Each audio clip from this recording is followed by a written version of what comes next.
Tremendous. Senate will come to order. Good morning. Good morning.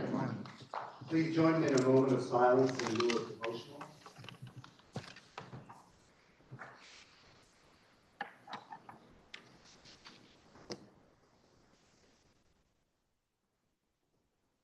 Thank you. I have the Pledge of Allegiance. I pledge allegiance to the flag of the United States of America and to the republic for which it stands, one nation, under God, indivisible, with liberty and justice for all. Are there any announcements?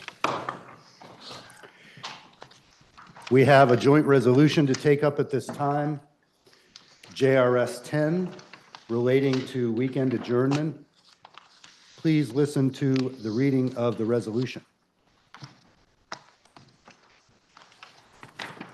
Resolved by the Senate and House of Representatives that when the two houses adjourn on Friday, February 7, 2025, it be to meet again no later than Tuesday, February 11, 2025. Now you've heard the reading of the resolution. The question is, shall the Senate adopt the resolution on its part? Are you ready for the question?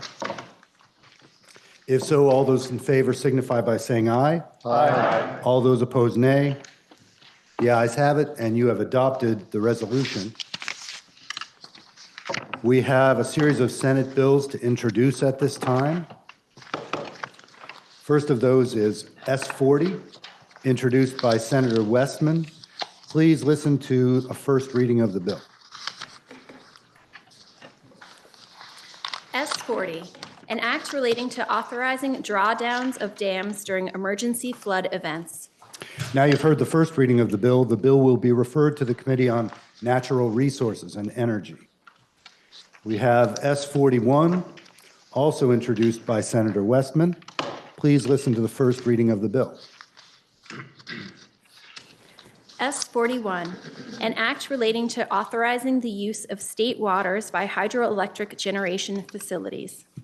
Now you've heard the first reading of the bill. S41 will be referred to the Committee on Natural Resources and Energy. We have S42, introduced by Senator Hardy. Please listen to the first reading of that bill.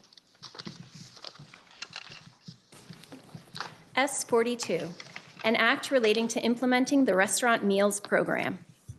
Having heard the first reading, S42 will be referred to the Committee on Health and Welfare.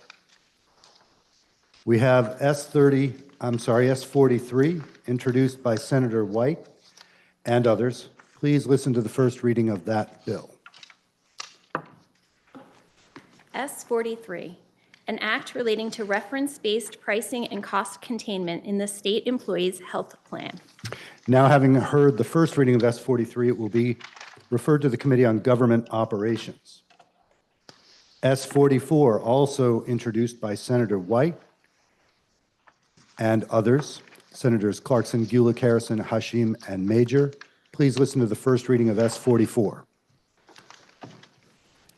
S44, an act relating to requiring legislative approval prior to entering into certain immigration agreements. Having heard the first reading, S44 will be referred to the Committee on Government Operations. S45, introduced by Senator Douglas. Please listen to the first reading of that bill. S45, an act relating to protection from nuisance suits for agricultural activities. Now you've heard the first reading of S45. It will be referred to the Committee on Judiciary. S46, introduced by Senator White. Please listen to the first reading of S46. S46, an act relating to the taxation of vehicles used for forestry operations. Having heard the first reading, S46 will be referred to the Committee on Transportation. S47, introduced by Senator Lyons. Please listen to the first reading of the bill. S47, an act relating to cancellation of motor vehicle purchases. Having heard the first reading, S47 will be referred to the Committee on Transportation. And we have two House bills for reference. H27 passed the House on January 30th. Please listen to the first reading of that bill. H27, an act relating to the Domestic Violence Fatality Review Commission. Having heard the first reading, H27 will be referred to the Committee on Judiciary. And we have H35 passed the House of Representatives on January 30th. Please listen to the first reading of that bill. H35, an act relating to unmerging the individual and small group health insurance markets. Having heard the first reading of that bill, it will be referred to the Committee on Finance. That brings us to the orders of the day. We do have a bill today. It is our first, and on the calendar we have S7, which was referred to the Committee on Judiciary, and which reports it has considered the bill and recommends that it ought to pass. Please listen to the second reading of the bill. S7, an act relating to automobile insurance. I would recognize the senator from Chittenden Central for report from the committee. Thank you, Mr. President. For some of you, this may seem like deja vu, as we, in fact, this body passed this bill last year.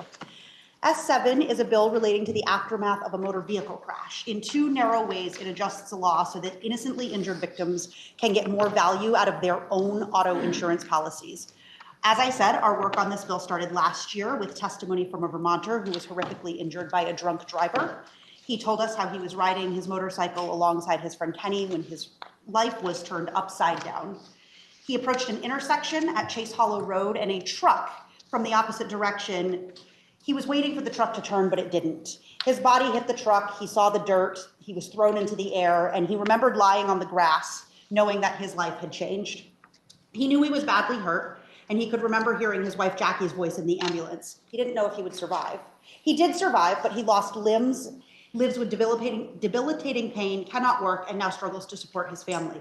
And we learned from his story that because of the way our current law works, the $100,000 he collected from the drunk driver's auto liability insurance was deducted from the amount he was able to get from his own insurance policy. He paid for $200,000 of underinsured motorist coverage to protect himself, but he was only able to collect half of that amount. So instead of collecting $300,000 to help with his catastrophic costs, he only got 2/3 of that. The committee was surprised to learn about this provision in the law that allows for your own insurance company to deduct what you collect from an at-fault driver from your own insurance policy. We felt that this wasn't fair and that injured people should be able to get the full value of their own insurance policy. Section 1 of the bill clarifies the definition of underinsured motorist and then prohibits the deduction of payments from the at-fault driver from the victim's own policy. Section 2 of the bill relates to another area where the law becomes the fine print, in that the auto insurance policy people purchase to protect themselves. Many people purchase additional coverage called MedPay. It provides no-fault coverage for medical expenses you face right after being injured in a motor vehicle crash. It's typically between $1,000 and $5,000 of coverage, which in many instances might not even cover your deductible. We learned that right now your insurance company is allowed to claw back those payments from you later if your claim against the at-fault driver is settled. So in essence, people are paying for an auto insurance benefit to supplement their health insurance that they will later be forced to pay back. Section 2 prohibits the subrogation of MedPay coverage, which is the legal term for this law that allows your insurance company to put a lien on your eventual settlement.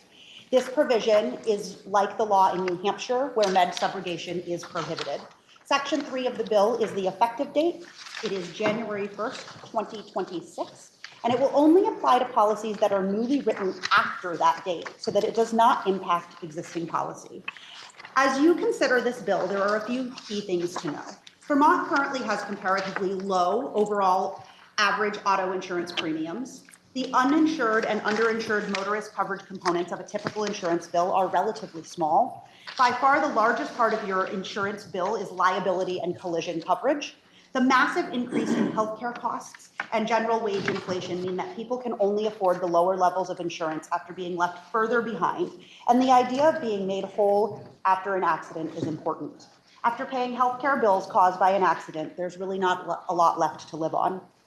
Also last year, some of the main name brand auto insurance companies that you're probably familiar with from all the advertising they do on TV reported record high profits. And they are citing rate increases as a reason not to pass this bill.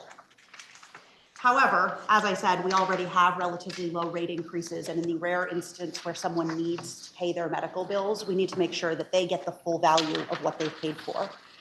With the exception of moving the effective dates back a year, the language of this bill is the exact same language that this body passed last year.